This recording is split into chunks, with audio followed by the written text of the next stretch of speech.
A imigração japonesa também está na sétima arte. Então, se liga aí.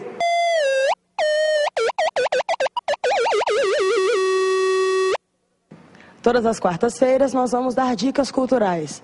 Filmes, dança, teatro, artes plásticas. O nosso convidado de hoje é o Adilson Marcelino, pesquisador de cinema brasileiro, que vai falar um pouco sobre o filme que trata da imigração japonesa. Adilson, conta um pouco pra gente a história do Gaijin. Bom, o Gaijin, Caminhos da Liberdade, é um filme muito interessante porque a história dele é o marco zero da imigração japonesa. Começa exatamente em 1908. E nesse momento o Brasil precisava de mão de obra. Então os japoneses, vem uma família de japoneses, várias famílias japonesas para o Brasil. Uma delas é que compõe os personagens centrais do filme. E eles vêm, claro, em busca de uma terra nova e de grandes promessas, de melhoria econômica, enfim. E aí, nesse convívio na Fazenda Santa Rosa, esses japoneses vão conviver com alguns personagens locais que também trabalham lá. Então, tem uma comunidade italiana, tem um funcionário que é cearense, e ali eles vão se envolver e a trama gira em torno disso. Já nas primeiras cenas, o filme mostra algumas diferenças culturais entre brasileiros e japoneses. Você acha que no decorrer do filme a Tezuka conseguiu mostrar isso bem? Eu acho que a Tezuka consegue, na trama que ela conta e pelos recursos que ela utiliza, mapear isso durante todo o filme e trazendo para o espectador um entendimento mais profundo sobre o que o filme está tratando. Experiência nell'industria tessile, construção, vidraçaria, e nelle ore libere carpinteria. Ah, e sono anche cantante.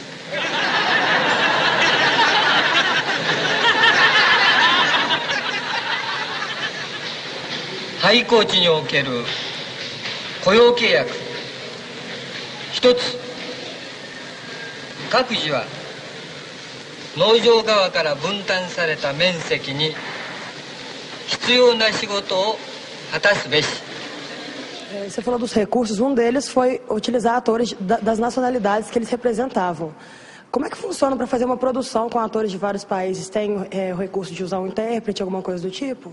No caso ali, ela usou até atores que já são descendentes de japoneses que viviam no Brasil, né? O Gaijin Caminhos da Liberdade, ela fez exatamente esse caleidoscópio. No caso dos atores japoneses, ela, claro, eram atores que falavam japonês e português, mas como o filme é no início da imigração japonesa, então ela usa aquele recurso das legendas em japonês, que é exatamente para mostrar a dificuldade desses imigrantes compreender e se fazer compreender dentro daquele novo universo. No caso dos italianos, né, a gente tem lá o ator Gianfrancesco Guarnieri representando esses italianos, tem a Luiz Cardoso, mas muito focado no Gianfrancesco, porque o personagem dele é um personagem politizado, líder ali daquelas pessoas que trabalham na fazenda. O Gianfrancesco também um brasileiro, mas que ali carrega no sotaque italiano, exatamente para demonstrar essa aparente torre de Babel, mas que, no entanto, é que vai definir a cultura brasileira e vai definir aí o que vai desaguar nessas diferentes linguagens aí que compõem o nosso diferencial.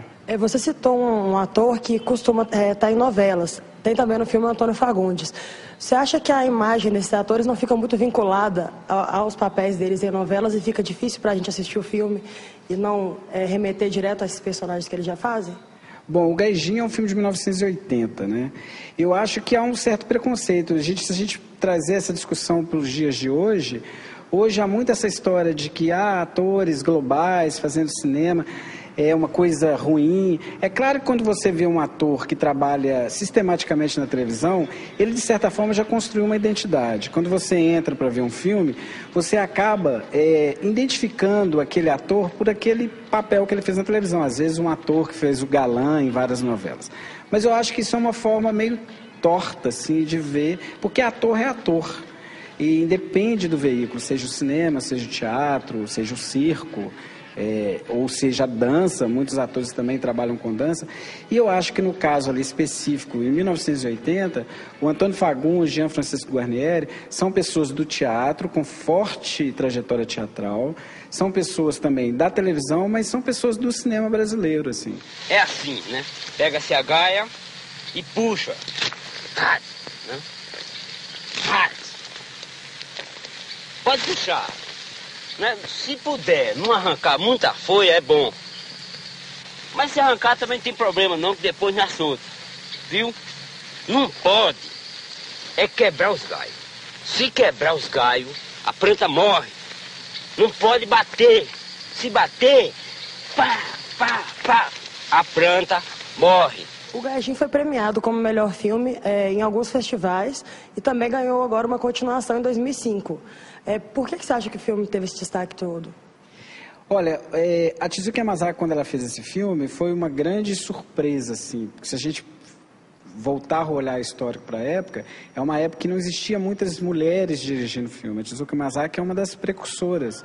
A Tezuka vinha aí de uma trajetória muito interessante, fez um curta, foi assistente de direção do Glauber Rocha em A Idade da Terra, e o seu filme de estreia está intimamente ligado com a trajetória dela, já que ela é descendente de japoneses, e trouxe isso para a tela de cinema em grande estilo, fazendo aí um filme de muito sucesso em 1980.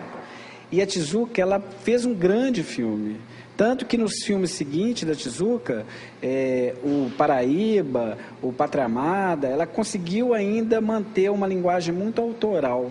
E o fato dela voltar a fazer tantas décadas depois, fazer o Gaijin 2, eu acho que era inclusive uma recuperação desse momento inicial dela, esse momento de consagração.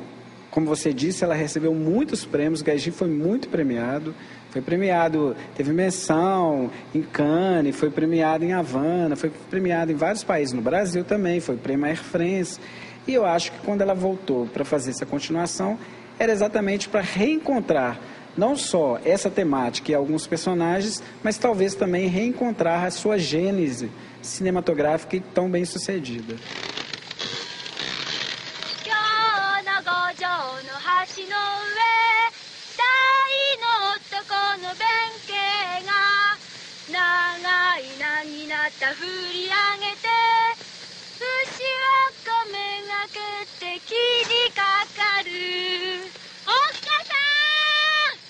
Em relação à trilha sonora desse filme, o que você acha que você pode falar pra gente? A trilha sonora desse filme é do Pedro Neschmin, que é o grande maestro, né? Tá aí hoje fazendo belos trabalhos, e eu acho que ele foi muito feliz nesse filme, porque a trilha sonora, ela tem que ser entendida como um mecanismo de linguagem, porque a gente sabe que o cinema, diferente das outras artes, é uma janela que compõe diferentes manifestações artísticas, né? No filme você tem a literatura, você tem a fotografia, você tem a música, você tem a arquitetura, você tem o cenário, o figurino, e a trilha é também um elemento dessa linguagem cinematográfica. Então, no caso do Gaijin, o Pedro Neschmin, ele criou uma trilha sonora muito interessante, porque ela não se sobressai ao filme e ela não duela com o filme. Valeu, Adilson. E você fique ligado, nós voltamos na próxima quarta com mais uma dica de cinema.